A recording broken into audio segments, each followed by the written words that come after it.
a lot of people have said in response to that, a few people can't control the world. There's too many people. It's not possible.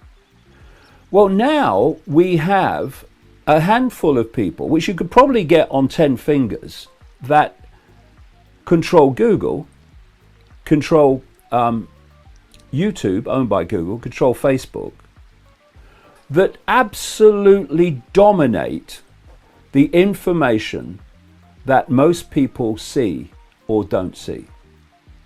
We have a concentration of power in Silicon Valley, a very small area of the world, that is the greatest concentration of surveillance and censorship power the world has ever seen. The notion that a powerful group of really powerful and wealthy individuals controls the world is often chalked up by the media as nothing but laughable conspiracy theories. But if the past few years have taught us anything, it is that most conspiracy theories are facts that have not yet been proven. We must ask ourselves, if the world is not controlled by the ultra-rich and powerful, why do they get away with a lot of heinous crimes while dictating how everyone must think and what they should think about? In one of his many interviews, public speaker and former sports broadcaster David Icke discussed the wide margin between freedom of speech and the freedom to conform to what's deemed acceptable to the ultra-rich and powerful. According to Icke, the world does not have freedom of speech today. What we have is the freedom to conform. The freedom to conform to what the ruling class deems acceptable, whether such goes against your personal principles or not. We can see clear examples of this on most mainstream social media platforms, search engines, and streaming platforms like YouTube. The only people allowed to speak and be heard are those saying what the ruling class deems acceptable. That's not freedom of speech. It is the power of forcing people to conform to what the heads of these platforms and their powerful backers deem acceptable. We will now bring you clips from David's interview with Rob Moore, in which he speaks about censorship, freedom of speech, and the ultra-rich and powerful people who control the world. Please watch to the end, like and share this video. Thanks, and enjoy the video. Anyone that wants to silence people rather than argue their case can't have much confidence in their own case, surely. And once you go down this road of giving authority the right to decide what can be said, what opinions can be had, you are in a tyranny, and that's where we're going now. But it's bigger than that, because it's not just political correctness. You can't say this, you can't say that, you must say that. It's also the fact that humanity has been hoaxed on a monumental scale in relation to freedom of expression and freedom of information. And it's been done out of an area that I call the devil's playground. It's better known as Silicon Valley.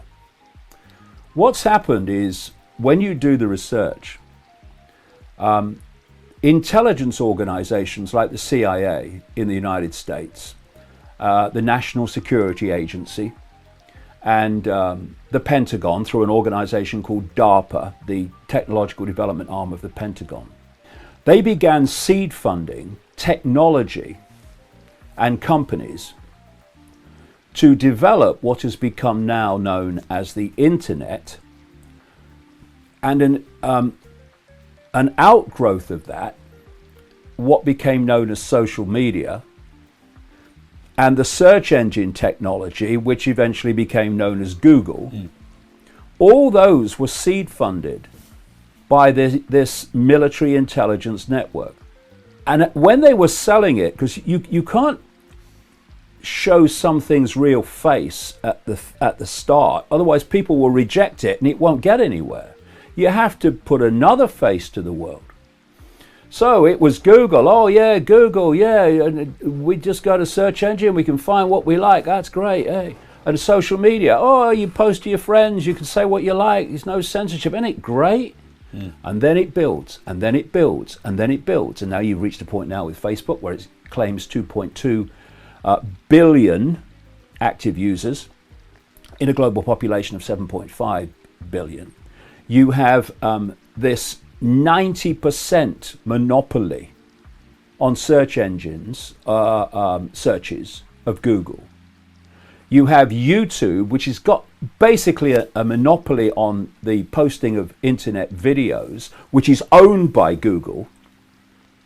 And once this monopolistic situation was reached, then they started saying, okay, now we've got this much control. We're going to start deciding what you see and what you don't see. It's fishing line out. Oh, it ain't great. Yeah, right. Say what you like. You know, no censorship. Ooh, gotcha. And so we now have Facebook that is systematically censoring information outside of the official narrative. We have this situation with Facebook and Twitter now, which is known as ghost banning, which they do to me, which is you post it, but all the people that would like to see it and have liked or followed, would like to see it, they don't see it. Only a few of them see it. The vast majority don't see it because of ghost banning. They just don't circulate it. And you now have, as blatant as can be, YouTube is just deleting large and greater all the time numbers of channels that are presenting a different narrative to the official one in across the swathe of subjects that are just being deleted. They're just being deleted without any explanation. In today's world of extreme censorship, people are repeatedly demonized for saying anything contrary to the official narrative. Icke equates such actions with the actions of the fascists in Nazi Germany. They also controlled the official narrative by shutting up people with dissenting opinions. You cannot claim to be a free and fair society when you continuously resort to tyranny every time someone says something you don't agree with, especially when there is a lot of truth to what these people are saying. That's what you do when your goal is to create a society of zombies who will believe only the official narrative and eat up everything they are fed. Hook, line, and sinker. That's what you do when you wish to disarm the population to make them more receptive to whatever diabolical endgame you have in store for them. That's why public speakers like Icke repeatedly warn about the dangers of giving these people too much power by mindlessly following the official narrative at all times. The people are losing their voices. Not just because Silicon Valley billionaires are censoring us, but because we are allowing them to. Let's get back to the interview. I've been talking for 30 years and writing for 30 years. There are very few people control the world. Very few people. People will be staggered how few. How many?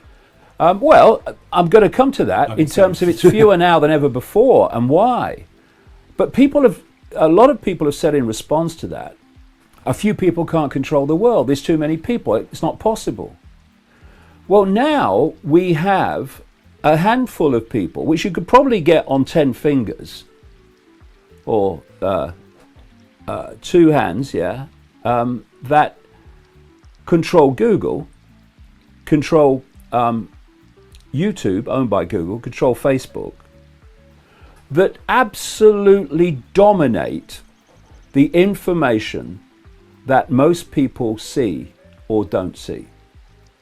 We have a concentration of power in Silicon Valley, a very small area of the world, that is the greatest concentration of surveillance and censorship power the world has ever seen.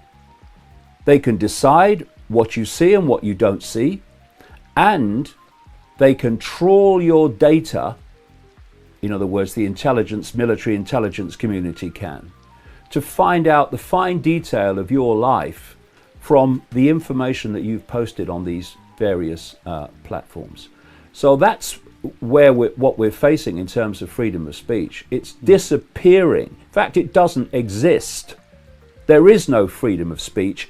By the definition of freedom of speech is the freedom to speak your opinion and not have it censored and not have it banned.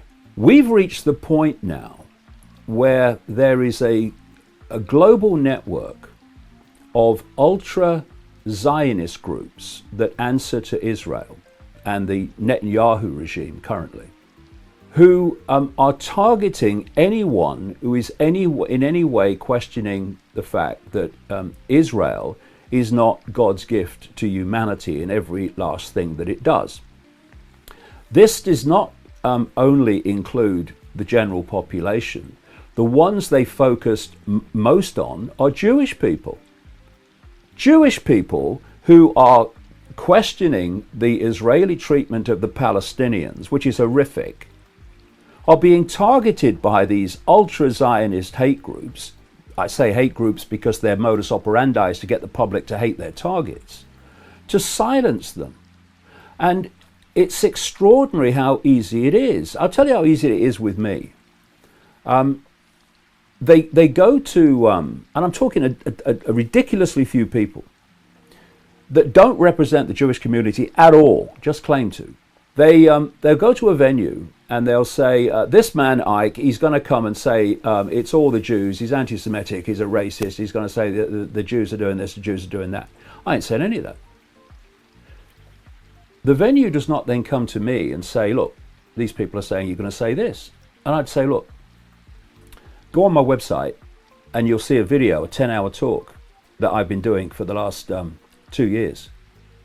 Show me where there's any anti-Semitism or racism in it. Quite the opposite, because what I'm saying is, ironically, we need to put down these irrelevant manufactured fault lines of race and religion and culture and color that divide us and realize that we're actually all one consciousness having different experiences. Do we really want to live in a world where censorship is justified as necessary for public order? A world where individuals like David Icke, who dare to question the mainstream narrative, can be silenced and labeled as dangerous to society? Are we okay with living in a society where we need permission to do anything just to save the planet, while billionaires who claim to be saving the planet continue to pollute the world with their yachts and private jets? Will we be content when we no longer own anything, and AI controls our every thought, word, and action? These are crucial conversations that demand our attention. As Icke has stated, the 1% cannot control the 99% if we refuse to give them the power to do so. So, let's not ignore these issues. Let's engage in meaningful dialogue and take action to protect our freedoms and basic human rights. If you found this message compelling, please share your thoughts in the comments below. If you enjoyed this video, be sure to give it a thumbs